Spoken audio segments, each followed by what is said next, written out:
MBBS सक्यो अब के गर्ने as a medical officer duty गर्न थाल्ने कि पिजी को प्रिपेयर गर्ने विदेश जाने तयारीतिर गर्ने कि के गर्ने आज यही प्रश्नको उत्तरहरू लिनलाई भनेर आज हामीले स्पेशल गेस्ट बोलाएका छौँ डाक्टर सञ्जीव राउतलाई।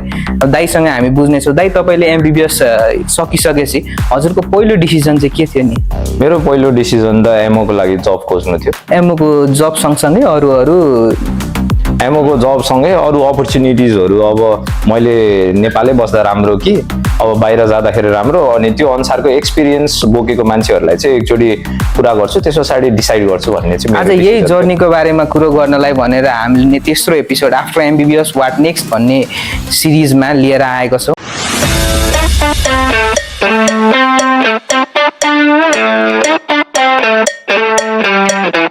नमस्ते सबैजनालाई, मेरो नाम doctor Sangam Rauniyar, I am the intern at Shri Birendra hospital र आजको तेस्रो एपिसोड अफ लेट्स टक एपिसोडको नाम रहेको छ आफ्टर एमबीबीएस वाट नेक्स्टमा।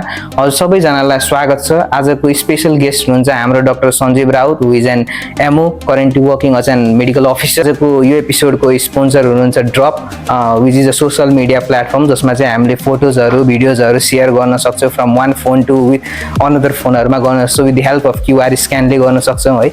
अनि यो चाहिँ एकदमै हामी घुम्ने फेसिनेटिङ स्टुडेन्ट अथवा फ्यामिली फङ्सनहरू कुनै भइरहेछ भने त्यसमा त्यस्तो कन्डिसनमा चाहिँ हामीले मजाले त्यसको फेसिलिटिजहरू लिन सक्छौँ, फाइदा लिन सक्छौँ। त्यो एपको लिङ्क चाहिँ डिस्क्रिप्सनमा राखिदिएको छु, हजुरहरूले एकपल्ट गएर हेर्न सक्नुहुन्छ। र आज हाम्रो गेस्टलाई वेलकम गरौँ। वेलकम दाइ फर द एपिसोड 3।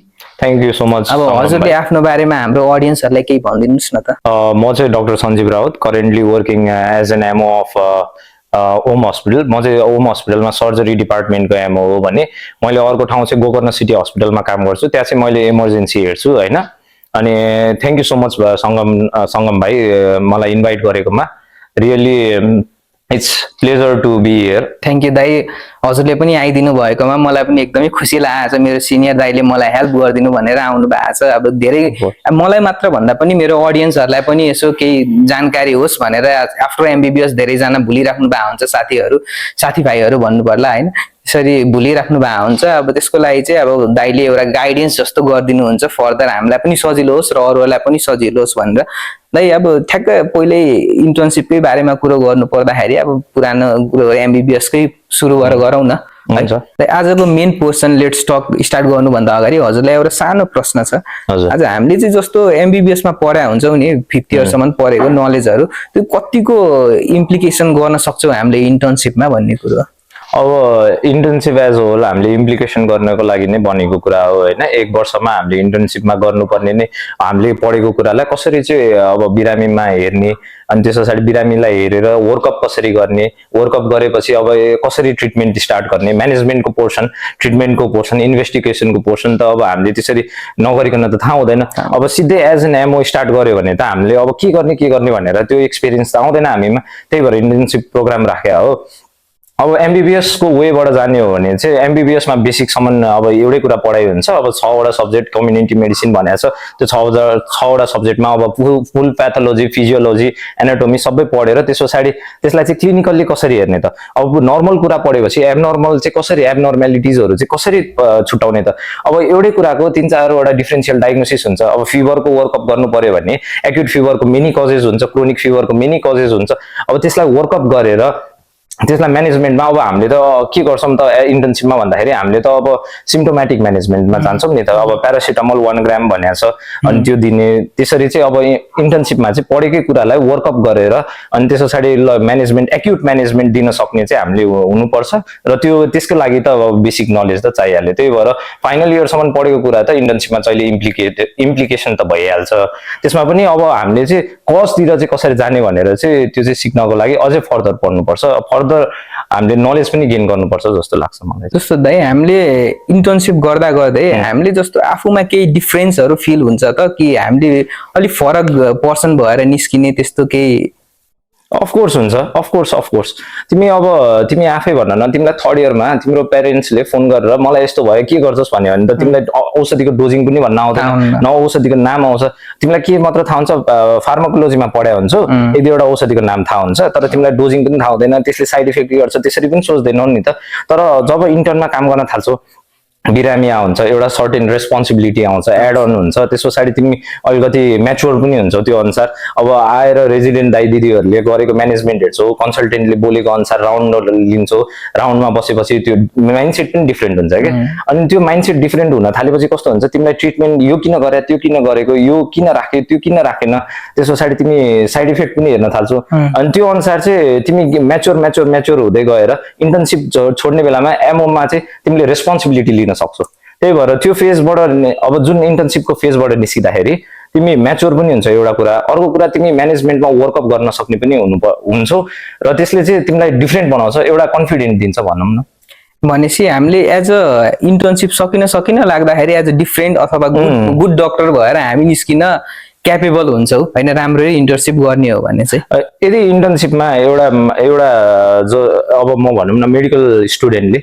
इन्टर्नसिपमा आफ्नो कामहरू गरेर भ्याएर अब आफ्नो फन पार्ट त आफ्नो छँदैछ छोड्नु त भएन इन्जोयमेन्ट छोड्यो भने त कामै भएन होइन लाइफकै तर आफ्नो कामहरू गर्ने आफू सिन्सियर हुने आफू राउन्डमा बस्ने त्यस पछाडि राउन्डमा बस्ने प्रोसिडियर्सहरू गर्न इच्छुक हुने होइन त्यस पछाडि इन्ट्रेस्टेड हुने कुराहरूमा भयो भने चाहिँ तिमी निस्किँदाखेरि एउटा कन्फिडेन्ट पनि हुन्छौ र तिमीलाई मैले के गरिरहेको छु भन्ने पनि आइडिया हुन्छ अर्को कुरा भनेको चाहिँ बाहिर निस्केपछि तिमी एउटा सर्टेन एउटा एमओ नयाँ ठाउँमा एउटा म इन्टर्नसिप मैले भ्याएँ म अनि मेडिकल अफिसर भएर कतै गएँ मलाई म नयाँ इन्भाइरोमेन्टमा गएँ नयाँ सेटअपमा गएँ अब मलाई एडप्ट गर्न पनि सजिलो हुन्छ क्या त्यहाँनिर अब एउटा वेमा काम गरेको छ भने एउटा मजाले काम गरेको होइन एउटा इन्ट्रेस्टेड भएर काम गरेको फाइदा चाहिँ तिमी एडप्ट गर्न पनि सजिलो हुन्छ र तिमी डिफ्रेन्ट पनि हुन्छ अरूभन्दा जस्तो दाइ हजुरको इन्टर्नसिप सकिन लाग्दाखेरि हजुरहरूको दिमागमा चाहिँ कस्तो कस्तो कुरोहरू खेलिरहेको थियो त अब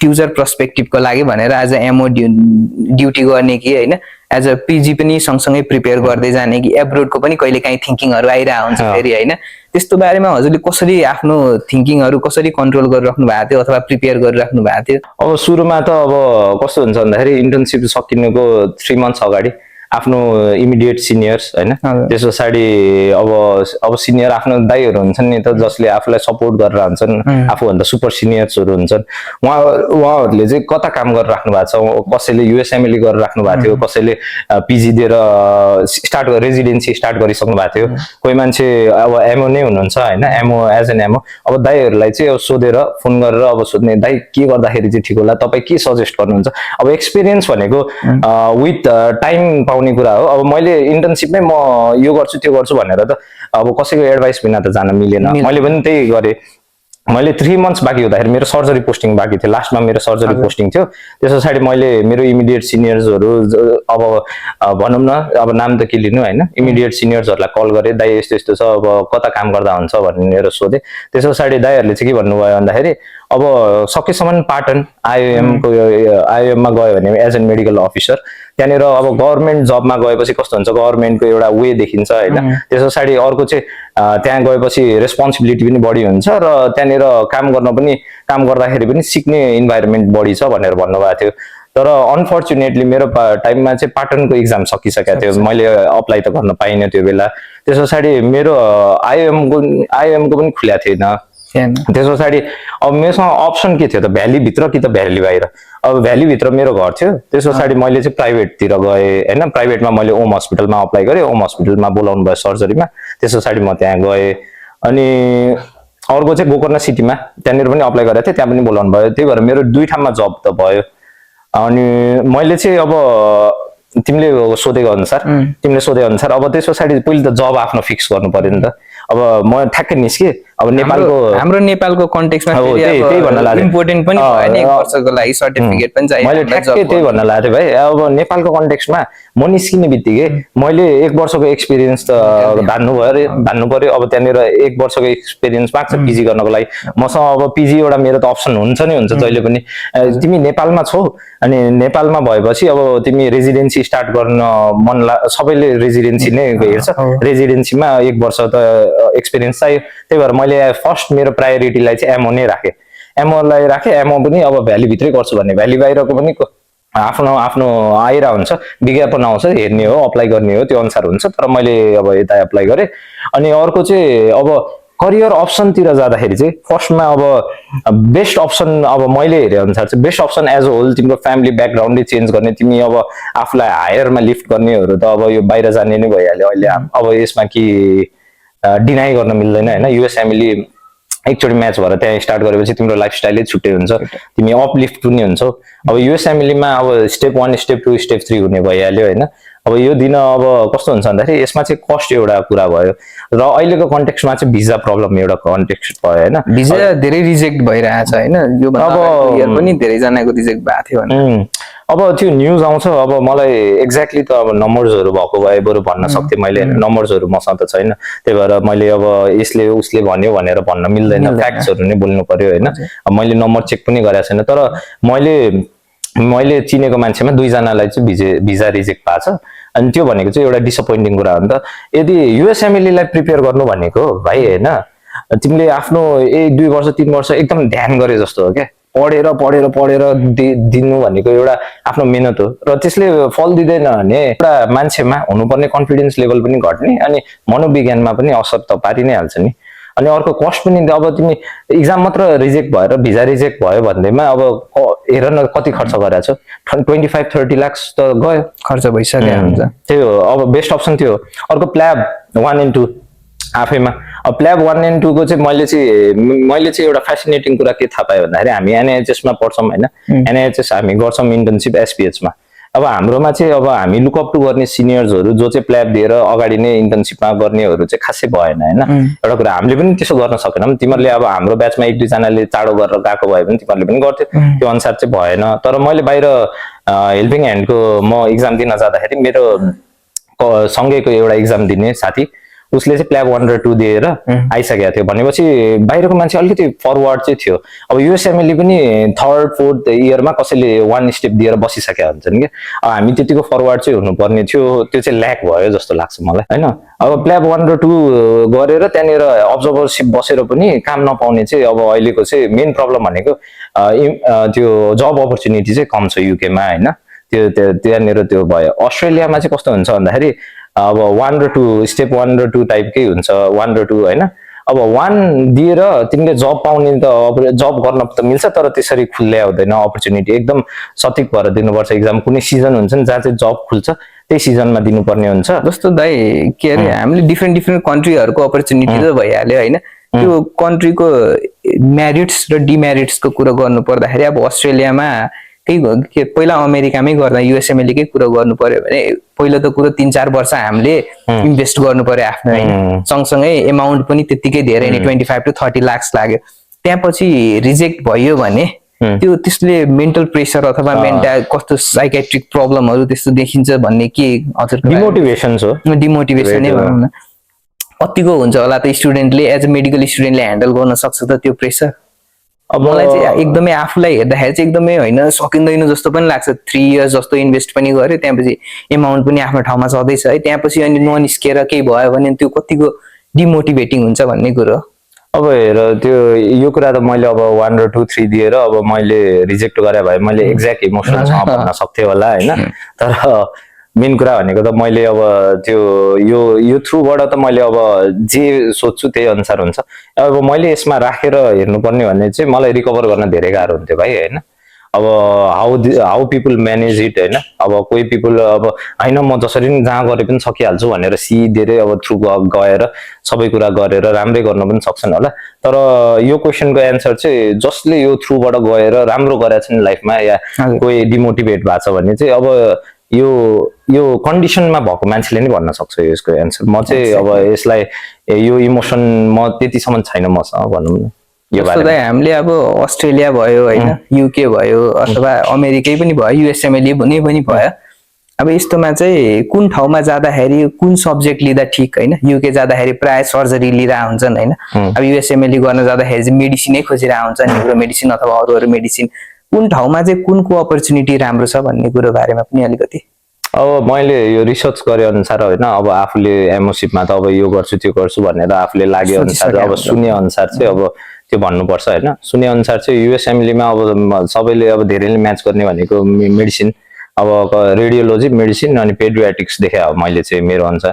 अनि त्यस पछाडि अहिले रिसेन्टली चाहिँ हाम्रो कलेजबाट रिसेन्टली होइन अब एकजना दाइले न्युरो सर्जरीमा म्याच हुनुभएको छ उहाँ होइन त्यो दाइ पनि मोटिभेसन हो सबैको लागि अब त्यसरी चाहिँ यहाँनिर चाहिँ अब क्लिनिकल फिल्डतिर लग्ने भयो जब कि प्रोसिडियर फिल्डतिर चाहिँ अलिकति म्याच हुन गाह्रो नै हुने भयो हाम्रो युएसएमलीमा चाहिँ अब प्ल्याबको बारेमा चाहिँ मैले अब खासै प्ल्याबमा चाहिँ रिसर्च गरेको छैन जब अपर्च्युनिटी छैन भनेपछि मैले त्यसको थ्रुबाट गइनँ त्यही भएर मलाई प्ल्याबको बारेमा चाहिँ खासै थाहा छैन अनि अस्ट्रेलियामा चाहिँ के कस्तो अस्ट्रेलियामा चाहिँ दुईटा हुन्छ होइन दुईटा स्टेप टाइपको हुन्छ अब दुईटा इक्जाम दिनुपर्ने हुन्छ एउटा चाहिँ फर्स्ट इक्जाम दिएर तिमीले पास गरेपछि तिमीले त्यहाँ जब गर्न चाहिँ पाउँछौ तर त्यो अपर्च्युनिटी जब अपर्च्युनिटी एकदम लो छ क्या कम छ भनौँ न जब अपर्च्युनिटी त्यस पछाडि तिमीले अस्ट्रेलियाको स्टेप 2 दिएपछि चाहिँ रेजिडेन्सी पनि गर्न पाउनेवाला स्टेप छ तर धेरै जसो बाहिरबाट जाँदाखेरि चाहिँ 1 र 2 दुइटै दिएर गएको राम्रो भनेर भन्नुहुन्छ होइन मैले सोधेको मान्छेहरूलाई अनि त्यो चाहिँ अब 1 त अब पास गर्न अब सकिन्छ होइन त्यो के भन्छ अरे रिभिजन भिडियो या यस्तो रिभिजन वर्क भनिन्छ पहिलेको पास्ट क्वेसन पढेर दिँदाखेरि राम्रै हुन्छ भन्नेवाला चाहिँ 1 स्टेपमा छ भने 2 मा चाहिँ पास पर्सेन्टेज एकदम लो छ क्या 20 to 30% होला त्यही भएर अलिकति रिस्की चाहिँ छ जस्तो लाग्छ मलाई एज अ दाइ जस्तो मिडल क्लास भनौँ अथवा होइन लोवर क्लासको इन्टर्नहरू भनौँ जोसँग स्यालेरी अथवा फाइनेन्सियल कन्डिसन अलिकति पुवर भएको त्यस्तो इन्टर्नहरूले चाहिँ तुरुन्तै पिजी जोइन गरेर 50,000 कमाउनु ठिक कि है एमओमा पनि कति हाम्रै सिनियर दाइहरूले 4 लाख 5 लाख भनौँ न वर्षको 20 लाख 30 लाख पनि कमाएका छन् दाइहरू होइन सुन्नमा आएको कुरो भनेको हजुरलाई अब एज अ मिडल इन्कम छौँ हामी इन्टर्न भने त्यो एज अ 3-4 वर्ष एमओमा ड्युटी गरेर पैसा कमाएको ठिक कि तुरुन्तै गएर पिजी गरेको ठिक नेपालमै गर्नु पर्दाखेरि अब मेरो पर्सेप्सनको थ्रुबाट भन्ने हो भने त म चाहिँ के सजेस्ट गर्छु भन्दाखेरि यदि एमओसिपमा तिमी स्टेबल भएर तिमी पढ्न जान्छौ भने त्यो चाहिँ राम्रो हुन्छ जस्तो लाग्छ मेरो अनुसार चाहिँ किन अब मैले यसको किन भन्ने पनि रिजन दिन्छु होइन तिमी रेजिडेन्सी गरेपछि तिमीले के गर्छौ रेजिडेन्सीमा अब म्यारिज हुन्छ एउटा म्यारिजको पनि सोच्नु पर्यो आफ्नो लाइफबाट पनि सोच्नु पर्यो डक्टर फिल्ड एउटा आफ्नो करियर दिन्छु भन्ने मान्छेलाई अब मैले खासै हेर्दिनँ अब मेरो पर्सपेक्टिभबाट भन्छु म्यारिज पनि हेर्नु पर्यो एउटा कुरा अर्को कुरा भनेको तिमी महिनाको 40,000 कहिले आउँछ भनेर पुरेर बस्नु र पहिलेदेखि नै 5 to 10 लाख आफ्नोमा पर्सनल गोजीमा हुनु भनेको तिमीले छुट्टै कन्फिडेन्स पनि दिन्छ क्या तिमीलाई रेजिडेन्सीमा तिमीले अब फाइनेन्सियल प्रेसर बर्डन पनि लिनु एजुकेसन बर्डन लिनु ड्युटी बर्डन लिनु अनि त्यस पछाडि अब फ्यामिली बर्डन लिनु होइन फ्यामिलीलाई पनि बर्डन एउटा आउँछ नि त फाइनेन्सियली तिमीले 40,000 कुर्नु पर्यो होइन तिम्रो एउटा मन्थमा तिमीलाई लुगा किन्न मन लाग्ला अब अहिलेको सिचुएसन अनुसार त अब लुगा पनि अब 15 to 20% 20,000 कट गरिदियो भने तिम्रो अब धेरैजना रेजिडेन्टले के गर्छ भन्दाखेरि त अब एउटा रुम लिएर बसेको हुन्छ रुमको भाडा हुन्छ सबै कुरा हुन्छ यसले चाहिँ कस्तो गर्छ भन्दाखेरि तिमीलाई फाइनेन्सियल फ्रिडम दिँदैन क्या यदि तिमी फाइनेन्सियली फ्री छैन भने त्यसले छुट्टै प्रेसर पनि दिन्छ अनि त्यसले ह्याम्पर गर्छ पनि जस्तो लाग्छ मेरो अनुसार चाहिँ त्यही भएर अब सुरुमा त 1 वर्ष त एमओसिप कम्पलसरी नै भइहाल्यो त्यस पछाडि तिमीलाई अलिकति इनफ छैन भने अर्को एउटा वर्ष चाहिँ आफ्नो फाइनेन्सियली अलिकति होल्ड गर्न सक्छु है म 3 वर्षको लागि चाहिँ भनेर गएको भयो जानेलाई चाहिँ बेस्ट हो भन्छु म चाहिँ किनकि यो पुरै एउटा जर्नी हो होइन एमबिबिएस एमडी त्यस पछाडि डिएम हुन्छ नि एउटा पुरै जर्नी हो नि त जर्नीमा आफू सेल्फ सफिसियन्ट भएर जानु र आफू सेल्फ सफिसियन्ट छैन भने त्यो माइन्डसेटै फरक हुन्छ जस्तो लाग्छ मलाई भनेपछि हजुरको अनुसार चाहिँ एज अ एमओ हामीले जोइन गरेका छौँ भने फ्यामिली र हामीसँगै एउटा स्टेबल फाइनेन्सियली स्टेबल भएर पिजी जोइन गरेको बेटर हुन्छ किनकि प्रेसर धेरै कुराको प्रेसर लिनुभन्दा बरु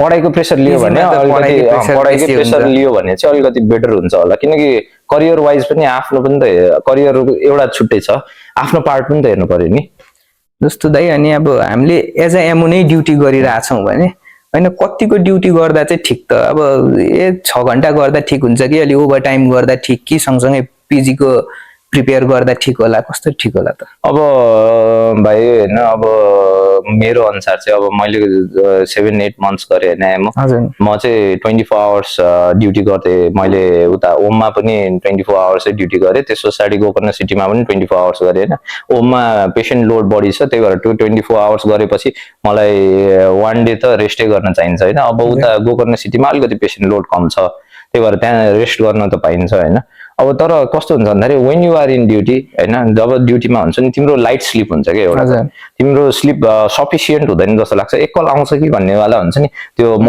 अलर्ट हुनुपर्छ टाइपको, त्यही भएर तिमी डिप स्लिपमा कहिले बस्दैनौ जस्तो लाग्छ, त्यसले नेक्स्ट डे त ह्याम्पर गरि नै हाल्छ त्यो। अनि कस्तो हुन्छ भन्दाखेरि तिम्रो ड्युटी पनि दुईटा वेमा गराउँछन् होइन हस्पिटलहरूले, कसैले चाहिँ डेली बोलाएर 6 आवर्स 8 आवर्स, त्यसो साइड 8 12 आवर्स त्यसरी मिलाएर एउटा विकमा चाहिँ यति आवर 40 आवर्स 42 आवर्स पुग्नुपर्छ है भनेर गराउँछ कसैले चाहिँ ल 24 आवर्सको दुईटा ड्युटी गर्नेवाला हुन्छ होइन। अब मैले 24 आवर्सको दुईटा ड्युटी गरेँ भने त्यसको नेक्स्ट डे पनि त गयो 48 त गयो, त्यस पछाडि पढ्ने टाइम अलिकति कम हुन्छ। त्यही भएर मैले चाहिँ के सोच्छु भन्दाखेरि एमओसिपमा तिमी एमओसिप गर्दा गर्दै पढ्छु भन्न चाहिँ तिमी एकदम स्मार्ट भएर रेस्ट पनि लिनु पर्यो। अनि त्यो अनुसार तिमीले अब बुक पढ्छु भनेर त अलिकति गाह्रो हुन्छ जस्तो लाग्छ मलाई चाहिँ।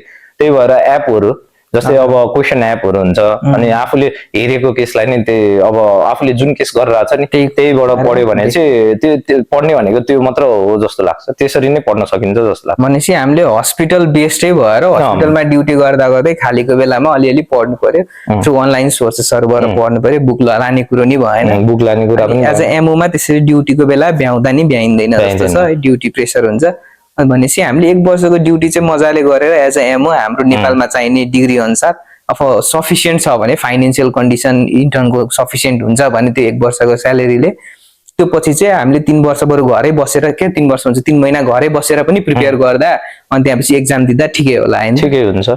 अब त्यो पनि हो, अनि आफूले चुज गर्ने सब्जेक्टमा पनि डिपेन्ड गर्छ।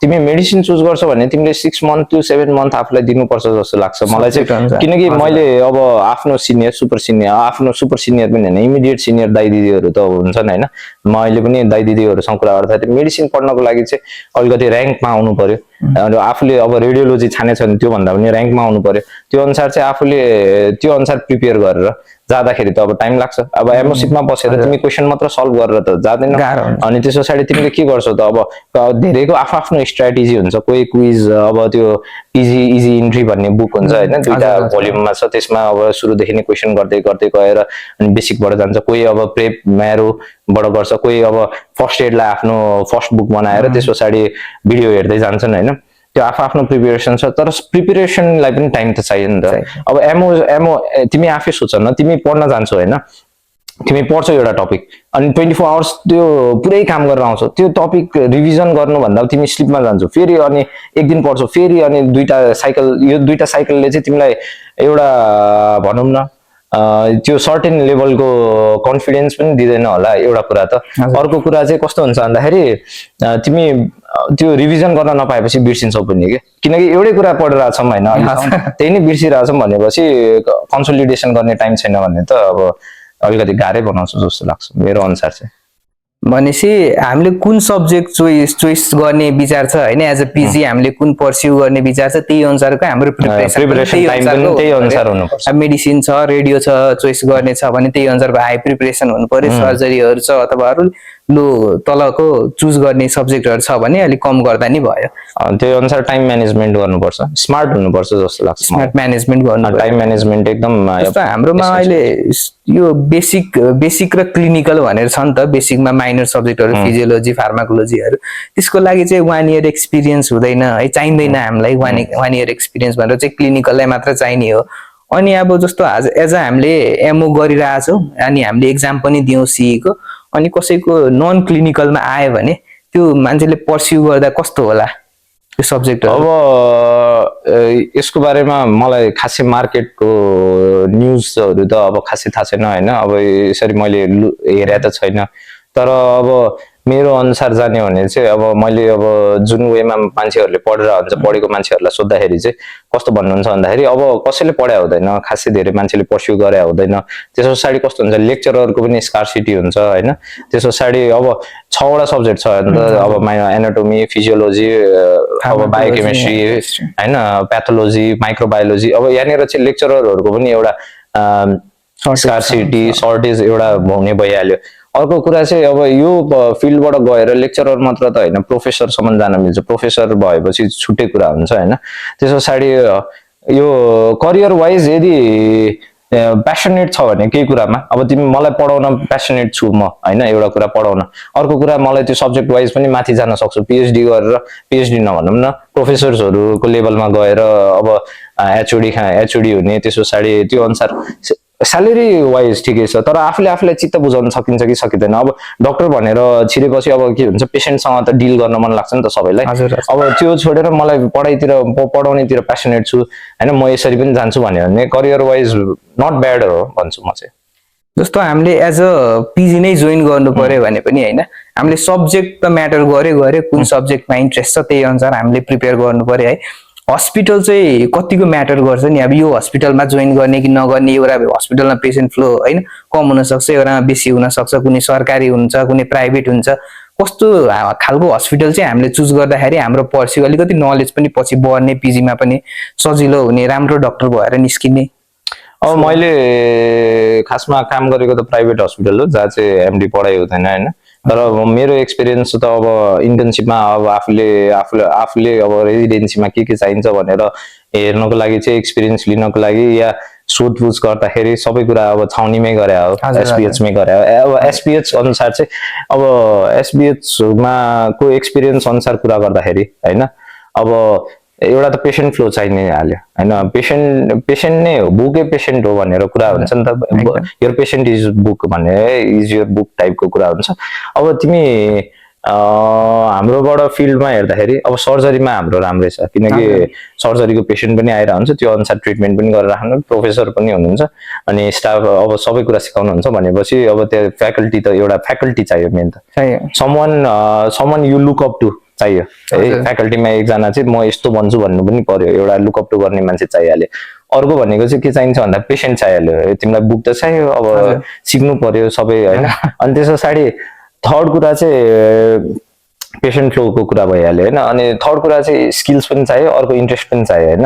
अब तिमी राम्रै हस्पिटलमा जाला, तिमी आइएम अब हामीले रेट गर्दाखेरि अब मलाई पर्स्यु के गर्छस् भन्यो भने म सर्जरी गर्न चाहन्छु, अब मैले फर्स्ट लुकअप टु गर्ने भनेको इन्स्टिट्युट भनेको आइएमए हो होइन। आइएम पछि अब न्याम्स छ, अहिले न्याम्स पछि तिम्रो के छ त पाटन छ, पाटन आर्मी छ होइन, त्यस पछाडि बिपिके आइएचएस छ, यिनीहरू त अब टप प्रायोरिटीमा पर्छ। किन टप प्रायोरिटीमा पर्छ यसको आफ्नै रिजन छ नि त, आइएम जति पेसेन्ट फ्लो केमा हुन्छ र, अब त्यहाँ गएर तिमी आफ्नो 3 years स्पेन्ड गर्छौ भने केही न केही खतरै भएर त निस्किन्छौ भन्ने आफ्नो एक्सपेक्टेसन त हुन्छ नि त। त्यही अनुसार अब इनरमा हुने भनेको पेसेन्ट फ्लो भइहाल्यो र अब टिचिङ फ्याकल्टी एकदम हाई लेभलको हुन्छ होइन, प्रोफेसर्सहरू हुन्छ, त्यही सोचेर जाने जस्तो लाग्छ मलाई चाहिँ। जस्तो हाम्रो डिफ्रेन्ट इन्स्टिट्युटको डिफ्रेन्ट सब्जेक्टमा युएसपी छ भन्नु पर्यो होइन, मेडिसिन चोइस गर्नु पर्यो भने यो इन्स्टिट्युट, अथवा सर्जरी गर्नु पर्यो भने अर्को, ट्याक युएसपीहरू भएको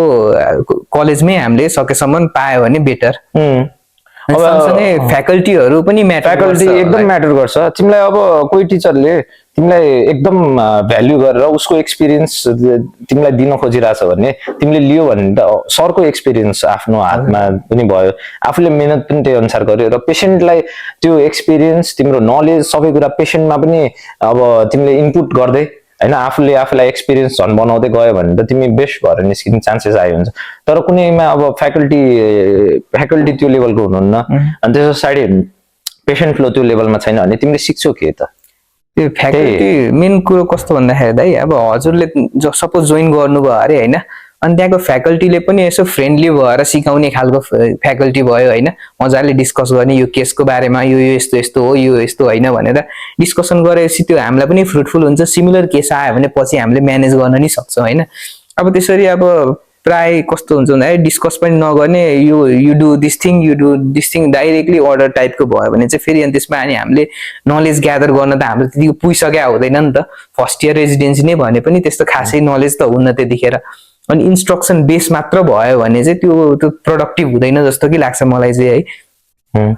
त्यो त अब तिमीले भनेको ठिकै त हो, त्यो अब डिस्कसै भएन कुराहरू होइन, कुराहरू आफ्नो हातमा कसैले आफूलाई सिकाएन भने अनि एक्सपिरियन्स दिएन भने त बुक पढेर मात्र गर्ने भने त सबैले अब एउटै कुरा गरिहाल्छ, एमबिबिएस गरे जस्तै हुन्छ होला फेरि रिपिट। त्यो त अब त्यस्तै होला। अब आफूले जोइन गरेको छैन, आफूलाई त्यो लेभलको नलेज चाहिँ छैन, तर आफूले प्रायोरिटी लिस्ट त राखेको छु होइन। अब त्यो अनुसार प्रिपेयर आफूले गर्न पाइरहेको छैन। अब प्रिपेयर गर्नको लागि अब काम गर्नु पर्यो, काम गरेपछि अब त्यही अनुसार थकाइ लाग्छ, त्यही अनुसार सुत्नु पर्यो, त्यो अनुसार प्रिपेरेसन त भइरहेको छैन। तर आफ्नो प्लानिङमा यो वर्ष भयो भने राम्रो गर्ने, सकेसम्म यो वर्षै राम्रो गर्ने, सकेन भने चाहिँ 1 वर्ष ग्याप लिएर पढेर मजाले पढेर त्यस पछाडि दिने चाहिँ प्लान छ मेरो। जस्तो दाइ हाम्रो अब नेपालमै बस्ने कसैको प्लान छ भने होइन, कुनै इन्टर्न अथवा एमओ कम्प्लिट गरेर बस्नु भएको छ भने उहाँलाई चाहिँ अपर्च्युनिटिजहरू के छ त? एउटा हाम्रो एज अ जेनरल सिभिल भयो होइन, अनि कोटाहरू त हुँदै भयो। अब यसको बारेमा अब म भन्दै जान्छु होइन। अब नेपालमै बस्ने भए there are lots of career options भनौँ न, करियर अप्सन धेरै छ होइन। अब तिमी एउटा मेडिकल अफिसर भएर निस्केपछि एउटा सेल्फ सफिसियन्ट त भइहाल्छौ होइन। अब मैले अब 2 ठाउँमा काम गरेर अब म सेल्फ सफिसियन्ट त हुन्छु, 1 ठाउँमा काम गरे भए पनि हुन्थ्यो होइन। अब त्यसमा पनि कस्तो हुन्छ, पार्टन खुल्छ, आइएम खुल्छ, गुड पे हुन्छ त्यहाँ होइन। अब मेरै साथी, अब नाम नभनौँ, 1 लाख क्रस गरेको छ यो पालिको स्यालेरी स्लिपमा भनेपछि सेल्फ सफिसियन्ट भन्दा माथि गइसकेको छ नि त। तर एमओमा मात्र नबस्ने अनि अब रेजिडेन्सी गर्ने, कन्सल्टेन्ट गर्ने सबैको प्लान हुन्छ, त्यो अनुसार पनि जानु पर्यो। अनि तिमीले भनेको करियर अप्सनमा चाहिँ जाँदाखेरि अब सुरुमा त एमओमै धेरै अब क्रोनिक एमओ भन्ने पनि कुरा हुन्छ होइन। एमओमै बसेर सेल्फ सफिसियन्ट छ, म किन धेरै मिहिनेत गर्नु, मलाई 70-80 पुग्छ भन्यो भने त त्यो एमओमा पनि आफै सेल्फ रिलायन्ट छ, मलाई पुग्छ पनि भन्यो भने त्यो एउटा भइहाल्यो होइन। अर्को कुरा चाहिँ अब रेजिडेन्सी गरेर जाने भइहाल्यो। रेजिडेन्सीमा पनि के छ भन्दाखेरि अब सिई दिनु पर्यो, 1 इयर एक्सपिरियन्स गर्ने, सिई दिने, त्यस पछाडि आफ्नो चुज गरेको सब्जेक्टमा र्याङ्क अनुसार अब सेग्रिगेट हुँदै जान्छ, त्यस पछाडि र्याङ्क अनुसार जाने भइहाल्यो कुराहरू। त्यस पछाडि थर्ड अप्सन भनेको चाहिँ तिमी कस्तो हुन्छ, म गभर्मेन्ट जब खान्छु भन्ने पनि त हुन्छ। सेन्ट्रल लोक सेवा हुन्छ, त्यहाँनिर भिड्न पाइयो होइन। त्यस पछाडि प्रोभिन्सको लोक सेवा हुन्छ, अब प्रोभिन्सको लोक सेवा पनि दिन पाइयो, एउटा त्यो एमओसिपबाट लोक सेवा पनि आफैमा अप्सन भइहाल्यो। थर्ड अप्सन अब होइन, म नेपालमै बस्छु, मलाई एउटा स्टेबल जागिर चाहिएको छ, गभर्मेन्ट जागिर होइन, म अलिकति क्यापेबल पनि छु, म मेरो पर्सनालिटी अनुसार आर्मी म्याच हुन्छ भने आर्मीमा पनि जान पाइयो, एउटा करियर अप्सन आर्मी भइहाल्यो। अर्को अब यो सशस्त्र भन्ने छ होइन, आर्म फोर्स, पुलिस, अब यसमा पनि जाने एउटा अप्सन भइहाल्यो। त्यस पछाडि अर्को पुलिसै, नेपाल पुलिसमै पनि जाने एउटा अप्सन भइहाल्यो। यो 3वटा गभर्मेन्ट जब भयो, तिमीलाई स्टेबिलिटी पनि हुन्छ, तिमीले गभर्मेन्ट जब भन्ने पनि हुन्छ, र तिम्रो रेस्पोन्सिबिलिटी अब तिमी आर्मीको डक्टर भएर गएपछि तिम्रो रेस्पोन्सिबिलिटी डक्टर मात्र हुँदैन कि, तिमी आर्मी पर्सन पनि हो होइन। पुलिसमा गएपछि तिमी डक्टर मात्र होइन कि, तिमी पुलिस पनि हो। अब छुट्टै एक टाइपको रेस्पोन्सिबिलिटी पनि यसमा आउँछ नि त। त्यो अनुसार जाने हो भने तिमीले त्यो पाथ पनि चुज, म डक्टर बाहेक अरू पनि हुन चाहन्छु भन्यो भने यो पनि एउटा करियर अप्सन भयो। अनि त्यस पछाडि एउटा त एमओमै लिमिटेड भइहाल्यो, एउटा पिजी भइहाल्यो, अर्को भनेको गभर्मेन्ट जब भइहाल्यो, अर्को भनेको चाहिँ अब डिफेन्स लाइनमा गएर डिफेन्स पनि गर्ने अनि डक्टर पनि भन्ने एउटा करियर अप्सन आफूमा भइहाल्यो होइन। जस्तो दाइ हामीले एज अ सशस्त्र चुज गर्यौँ होइन, अथवा पिजी गर्नलाई आर्मीमा गर्यौँ भने हाम्रो के डिफरेन्स हुन्छ त सिभिल डक्टर र एज सिभिलमा पिजी गर्नु र अथवा यो सशस्त्र पुलिसतिर गएर पिजी गर्ने भन्नाले आर्मी जोइन गरेर अनि गर्नुमा के फरक? अब फरक के हुन्छ भन्दाखेरि अब तिमीले सुरुमा आर्मी जोइन नगरिकन सिभिलियन भएर तिमीले अब दुईटा कुरा हुन्छ, एउटा स्कलरसिपमा पढ्छौ गभर्मेन्टमा कि त तिमी नन स्कलरसिप प्राइभेटमा पनि गर्न पायो होइन। दुईटा अप्सन हुन्छ।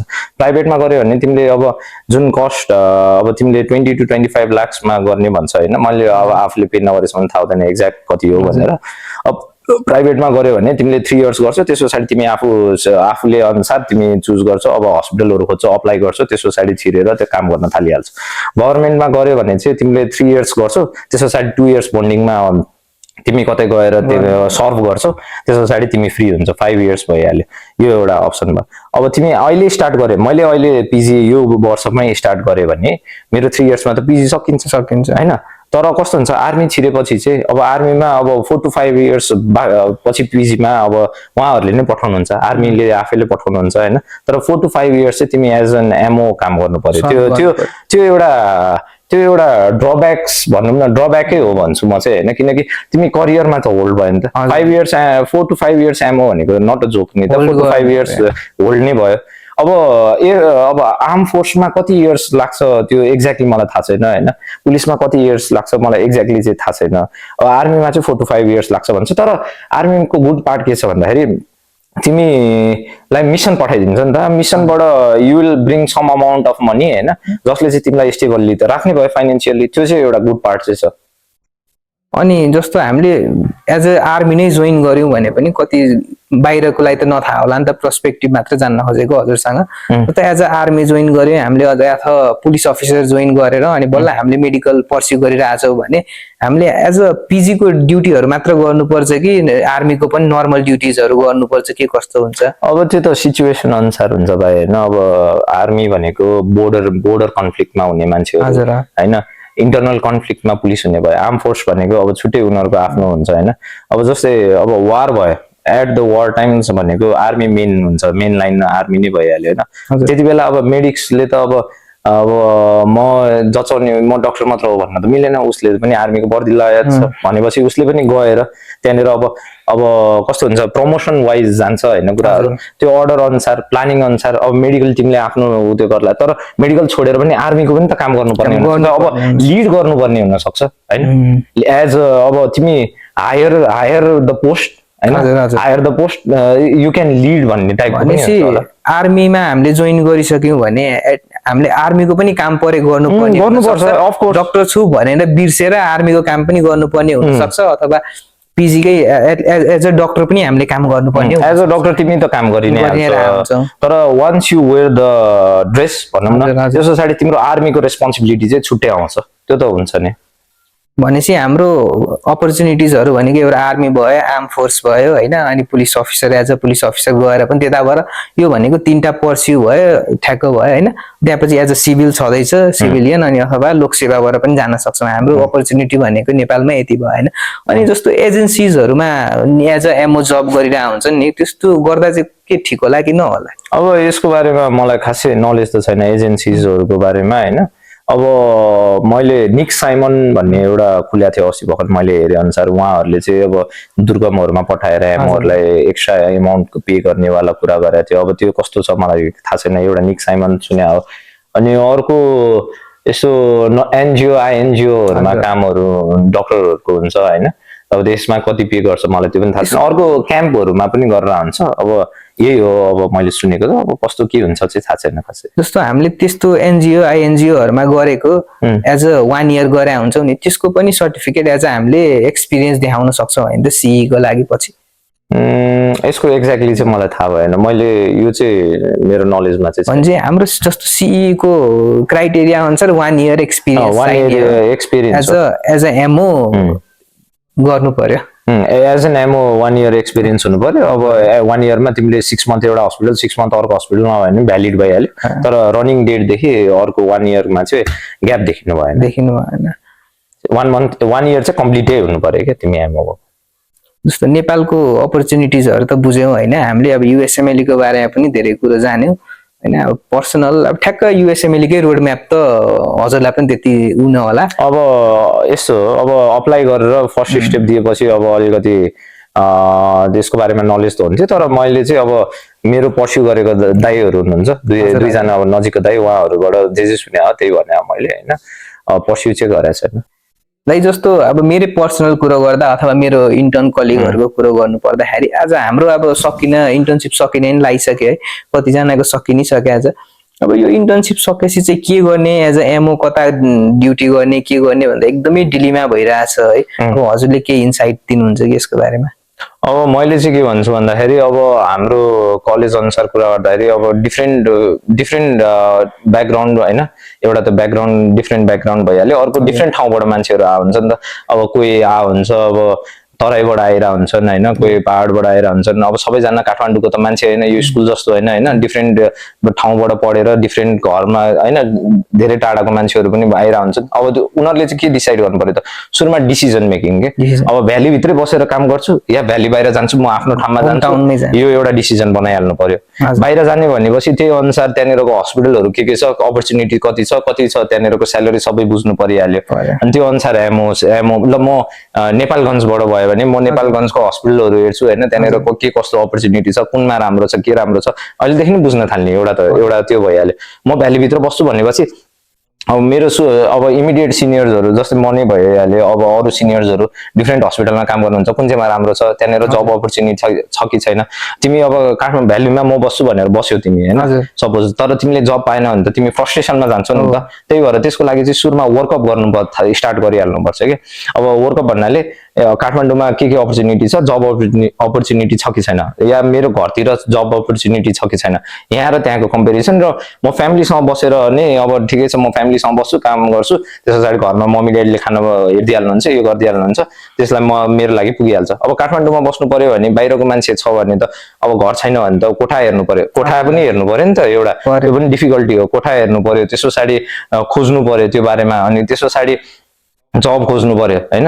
आफूलाई प्रेसर आउनुभन्दा अगाडि नै आफू चाहिँ स्मार्ट भएर अनि यो चाहिँ कोठा खोज्नु पर्यो, त्यस पछाडि मेरो तलब यति हुन्छ, त्यो स्केलमा म सर्भाइभ गर्न सक्छु कि सक्दिनँ, म खाना पकाउँछु कि पकाउँदिनँ, यो सबै कुरा हेरेर त्यो अनुसार एउटा त भ्याली इन भ्याली आउट वाला कुरा गरिहाल्नु पर्यो। त्यस पछाडि अब म कुन सब्जेक्ट चुज गर्छु त, सपोज तिमी मेडिसिनमा चुज गरिरहेछ भने अब मेडिसिनतिरै काम गर्न खोज्ने सकेसम्म होइन। जस्तै म सर्जरी इन्ट्रेस्टेड छु भन्यो भने म एमओसिपमा के गर्ने, सर्जरीतिर चुज गर्न खोज्ने, अनि सकेसम्म त्यो सब्जेक्ट यहाँ पाउँछ कि पाउँदैन, र पायो भने पनि राम्रो। ल म सपोज मेडिसिन इन्ट्रेस्टेड छु होइन, अब मलाई अब एउटा हस्पिटलमा मेडिसिनमा बोलाएर ल म मेडिसिनमा काम गर्छु, 40,000 महिनाको कमाउँछु, मेरो 20,000 स्यालेरी ल मैले रुममा खर्च गर्छु, त्यस पछाडि खानासाना गरेर मेरो हुन्छ सेभिङ यति हुन्छ, म सर्भाइभ गर्न सक्छु यसमा, म पढ्दै जान्छु, त्यस पछाडि नाम निकाल्छु भने काठमाडौँ पनि बेटरै छ। अब घरै छ भने त अब काठमाडौँमै बस्दाखेरि राम्रो, जब अपर्च्युनिटी खोज्दाखेरि होइन। म बाहिर जान्छु, बाहिर गएर म 60-70 के कमाउँछु, त्यस पछाडि अनि म फ्यामिलीसँग बसेर काम गर्छु भने पनि गुडै अप्सन हो। नत्र भने अरू कुरा चाहिँ अब होइन, म एमओमा जान्छु, यो ठाउँमा जान्छु, त्यस पछाडि त्यहाँ मेडिकल डक्टर्स क्वार्टरमा बस्छु, त्यो अनुसार म कमाएर सेभिङ गर्छु भन्दा पनि त्यो पनि बेस्ट हुन्छ। तर अगाडि नै आफूलाई चाहिँ डिसिजन मेकिङमा चाँडो गर्नुपर्छ। डिसिजन मेकिङमा आफू भ्याली इन भ्याली आउटमा गरिहाल्नु पर्यो। त्यस पछाडि मेरो डिफिकल्टिज के हो, स्वट एनालाइसिस टाइपको के, स्ट्रेन्थ विकनेस होइन, अपर्च्युनिटी थ्रेट, यो त्यही अनुसार आफूलाई प्रिपेयर गरिहाल्नु पर्यो। नत्र भने अब कस्तो हुन्छ, इन्टर्नसिप त चाँडो गइ हाल्छ, 1 मन्थ भनेको फ्लाइ गर्छ क्या, टाइम फ्लाइज होइन, टाइम एकदम चाँडो जान्छ। तिमी अनि अप्सनलेस हुन्छ, न तिमीसँग कोठा हुन्छ, न तिमीसँग जब अपर्च्युनिटी हुन्छ, न तिमी यहाँ जान्छु भन्न सक्छौ, न यहाँ बस्छु भन्न सक्छौ। त्यसले चाहिँ तिमीलाई फ्रस्ट्रेसन मात्र लिएर आउँछ। त्यही भएर फ्रस्ट्रेसन हुनुभन्दा अगाडि नै आफूलाई प्रिपेयर चाहिँ गर्नुपर्छ। दाइ अब जस्तो अब एउटा सजेसन दिनु पर्दाखेरि इन्टर्नलाई भनेपछि हजुरको तर्फबाट के हुन्छ त, इन्टर्नहरूलाई सजेसन दिनु पर्दा? अब हेर, स्टार्टिङ भएको भए मजाले काम गर भनेर सजेसन होइन, कन्फिडेन्टली काम गर, आफ्नो काममा नढाँट नभाग भनेर एउटा सजेसन दिन मिल्छ एज अ सिनियर होइन। सकिने बेला छ भने चाहिँ आफूले अब कुन फिल्डमा काम गर्छु र म, तिम्रो कस्तो हुन्छ त भन्दाखेरि इन्टर्नसिपमा त सबै कुरा राउन्ड गरे हुन्छ नि त, साइकेट्री जान्छु, इएनटी जान्छु, अर्थो जान्छु, त्यस पछाडि मेडिसिन जान्छु, गाइनोक्स जान्छु, सबैतिर घुमे हुन्छ नि त। अब मलाई काममा कुन चाहिँमा चाहिँ बढी अलिकति इन्ट्रेस्टेड छ भनेर आफूलाई एउटा सब्जेक्ट त राख्नै परिहाल्यो। मलाई यसमा मजा आछ है, म साइकेट्रीमा रमाइलो भएको छ, म साइकेट्री जान्छु भन्नु पर्यो। म अफ्थाल्मो, ल ठिक छ, मलाई अफ्थाल्मो बेस्ट छ, म अफ्थाल्मो जान्छु, त्यसरी एउटा सब्जेक्ट त आफूलाई लिनै पर्यो। हजुर, एउटा अब त्यो बेला भयो। अर्को अब मलाई 1 इयर एक्सपिरियन्स चाहिन्छ भनेर जाने हो भने मलाई अब एमओसिप म यहाँ गर्छु अनि यसरी आफूले एक्सपिरियन्स गर्छु, यति कमाउँछु, ल यसमा म बाँच्छु भनेर गर्नु परिहाल्यो। नत्र भने तिमी अब म बाहिर जान्छु भन्यो भने त्यही अनुसार आफ्नो सिनियर 1-2 जनालाई खोज्ने जसले दिएछ, अनि उनीहरू सजेसन लिएर उनीहरूले के पढाएको थियो त होइन, त्यो अनुसार अब आफ्नो एउटा पुरै प्रिपरेसन गर्ने, एउटा सबै टुल्सहरू लिएर आफूसँग राख्ने, अनि त्यस पछाडि म यसरी स्टार्ट गर्छु भनेर प्लानिङ चाहिँ गर्नु पर्यो। नत्र भने चाहिँ यता पनि हुँदैन उता पनि हुँदैन, अनि त्यस पछाडि फ्रस्ट्रेसन बढ्छ, अनि लास्टमा हुने भनेको क्रोनिक एम हुने हो। भने मेरो त कस्तो पर्सपेक्टिभ थियो भन्दा गलत रहेछ मेरो पर्सपेक्टिभ त। म त अब इन्टर्नसिप सकिन्छ त्यहाँपछि बल्ल ड्युटी खोज्न थाल्ने हो, यहाँ म कहाँ गर्ने भनेर खोज्न थाल्ने हो विचार गरेछ भने चाहिँ मेरो गलत रहेछ होइन त। जो गलत त भन्दिनँ, सबैले धेरैजनाले गर्ने यही हो, तर आफू स्मार्ट भयो भने दुःख कम पाइन्छ भन्ने कुरा भयो। अर्को मैले छोडेको कुरा चाहिँ के भन्दाखेरि, अर्को भनेको करियर अप्सनमा चाहिँ एउटा इन्डिया पनि करियर अप्सन छ है। इन्डियामा चाहिँ कस्तो हुन्छ, 6th मन्थमा निट पिजी भन्ने एक्जाम हुन्छ। तिमी त्यो निट पिजी एक्जाम दिएपछि अब त्यहाँनिर पर्सेन्टाइलको कुरा हुन्छ होइन, अगाडि नै एउटा सब्जेक्ट चुज गर्नुपर्ने हुन्छ होइन। त्यस त्यस पछाडि अब निट पिजीको थ्रुबाट गयो भने पनि त्यहाँनिर चाहिँ कस्तो हुन्छ, अब मैले इन्टर्नसिप भ्याएपछि म 6 मन्थको एक्जाम कुरेँ, 6 मन्थमा एक्जाम दिएँ, ऱ्याङ्क पर्सेन्टाइलमा आयो, त्यस पछाडि मैले मेडिसिन चुज गरेँ। अब मेडिसिन चुज गरेर त्यहाँनिर गयो भने त 6 मन्थ अर्ली नै स्टार्ट भयो नि त तिम्रो, होइन? त्यो पनि एउटा करियर अप्सन भयो नि त, 6 मन्थ अर्ली स्टार्ट गर्छौ तिमीले। अब चण्डीगढ पिजिआई भन्ने छ, अब त्यस पछाडि तिम्रो एम्समा भयो, यसमा अप्लाई गरेर तिमी त्यो अनुसार इन्डियामा प्रिपेयर गरेर म इन्डियाबाटै अब गर्छु भन्यो भने त्यो पनि बेस्ट अप्सन हुन्छ, किनकि इन्डियामा पेमेन्ट पनि राम्रो छ तिमीलाई आइएनआरमा, होइन? अब पे गर्छ अनि तिमी यो के गर्छौ, पिजी पनि गर्छौ र चाँडो पनि स्टार्ट हुन्छ भने त्यो अलिकति एडभान्टेज हुन्छ तिम्रो लागि। मैले सुनेको चाहिँ इन्डियामा गर्दाखेरि एज अ नेपाली फरेनर गर्छौँ नि त हामीले है, त्यसको चाहिँ चण्डीगढ र अरू एउटा कुन कलेज हो त्यसमा चाहिँ पेमेन्ट पाइन्छ अरे, होइन? 89,000 एम्समा चाहिँ पाइँदैन भन्ने छ कुरा, एम्समा चाहिँ पैसा पाइँदैन भन्ने छ। एज अ मैले एम्समै जोइन गरेँ है, राम्रो सब्जेक्ट पाएर एम्समै जोइन गरेँ भने पनि पछि त्यो फाइनेन्सियली कतिको डिफिकल्ट हुन्छ त मलाई सर्भाइभ गर्न, अझै नेक्स्ट 3 इयर्ससम्म फ्यामिली डिपेन्डेन्ट हुनुपर्छ अझै भन्ने के छ? अब हेर म त्यहाँ गएर गरे भए मैले तिमीलाई र इमोसन्स विथ द एक्सपिरियन्स भन्न सक्थेँ, होइन? म त्यहाँ गएको छैन, तर डेफिनेटली एउटा प्रेसर त पर्छ नि, किनकि तिमी एमबिबिएस गर्दाखेरि प्रेसर पर्छ क्या। अब तिम्रो ड्याड ममलाई एभ्री मन्थ, होइन, मलाई कोठाको लागि भाडा हाल्दिनँ, मलाई बुकको लागि हाल्दिनँ, सबै कुराले त बर्डन त दिन्छ। अब के हुन्छ भन्दाखेरि एमबिबिएस सकेपछि फ्यामिली एक्सपेक्टेसन पनि के हुन्छ, यसले आफूले कमाउन सक्छ, मैले त्यसरी हेर्नु पर्दैन भन्नेवाला फिलिङ्स त फ्यामिलीसँग भइहाल्छ। तर त्यसमा पनि तिमी एम्समा गएर त्यस पछाडि अब फाइनेन्सियल्ली घरमै माग्नु भनेको चाहिँ एउटा बर्डन चाहिँ हुन्छ, फ्यामिलीलाई पनि बर्डन हुन्छ, आफूलाई पनि अब त्यो अनुसारको एउटा प्रेसर चाहिँ आउँछ जस्तो लाग्छ मलाई। अब यस्तो कुरो त हाम्रो हुँदै गर्छ है। अब एउटा इन्ट्रेस्टिङ सेगमेन्ट छ हाम्रो है, ऱ्यापिड फायर भन्ने, त्यो सेगमेन्टतिर लागौ। हुन्छ।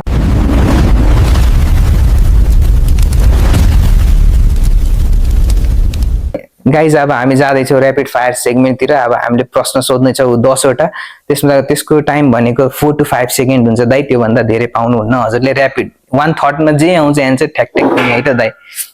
पहिलो प्रश्नतिर जानु पर्दाखेरि एमो लाइफ इन 1 वर्ड दाइ। MO life hectic. Quality time और मनी? टाइम। गभर्मेन्ट और प्राइवेट जब? Government of course. PG immediately और वर्क फर्स्ट? सकेसम्म इमिडिएटली। लभ लाइफ और married life during MOship? Love life. तपाईँको लागि भनेर स्पेशल लभ लाइफ। हैन, one skill every new doctor should have? Counseling. One thing you hate about MO life? Being junior. One thing you love about MO life? अरु भन्दा pressure कम हुन्छ। Nepal or abroad? सकेसम्म त एब्रोडै ठिक हुन्छ। One piece of advice for an intern? अब इन्टर्नलाई piece of advice भनेको आफ्नो काममा चाहिँ सिन्सियर भएको राम्रो, किनकि त्यो एमओ इन्टर्नसिप लाइफ फेरि आउँदैन र त्यो अनुसारको एक्सपिरियन्स गेन गर्ने, फेरि सिक्ने अपर्च्युनिटी चाहिँ फेरि आउँदैन, त्यही भएर एउटै अपर्च्युनिटी हुन्छ सिन्सियर भएर सिक्ने। थ्याङ्क यू दाइ आजको एपिसोडमा आइदिनु भएकोमा र आफ्नो इन्साइटफुल थटहरू हाम्रो अडियन्सकोमा राखिदिनु भएकोमा है। यो कन्भर्सेसन आई थिङ्क हाम्रो इन्टर्नहरूलाई है कन्फ्युजिङ, जो चाहिँ कन्फ्युजिङ पोइन्टमा हुनुहुन्थ्यो आफ्टर एमबिबिएस वाट नेक्स्टलाई, उहाँहरूलाई हेल्पफुल हुनेछ भन्ने मैले आशा गरेको छु। हजुरले केही एउटा लास्ट मेसेज हाम्रो अडियन्सहरूलाई? त्यो अब यो फिल्डै हेक्टिक छ होइन, यो फिल्डमा डिलेमा बढी हुन्छ, यो फिल्डमा कन्फ्युजन बढी पनि हुन्छ, करियर अप्सन पनि चुज गर्नु पर्यो, फ्यामिली पनि चुज गर्नु पर्यो, इन्जोयमेन्ट पनि हेर्नु पर्यो, यो सबै कुरा ब्यालेन्समा लग्न अलिकति यो फिल्डमा गाह्रै हुन्छ। त्यही भएर आफू स्मार्टली आफूलाई के चाहिएको छ भनेर अगाडि नै आफूले डिसाइड गरेको राम्रो। यहाँ डिलेमामा बस्न थाल्यो भने इयर्स एन्ड इयर्स जाने चान्स आयो हुन्छ, त्यही भएर त्यो अनुसार प्लानिङ गर्ने, अनि त्यस पछाडि सकेसम्म प्लानलाई वर्क गरेर त्यस पछाडि चाँडो सबै काम गरेको राम्रो, त्यही भन्छु म।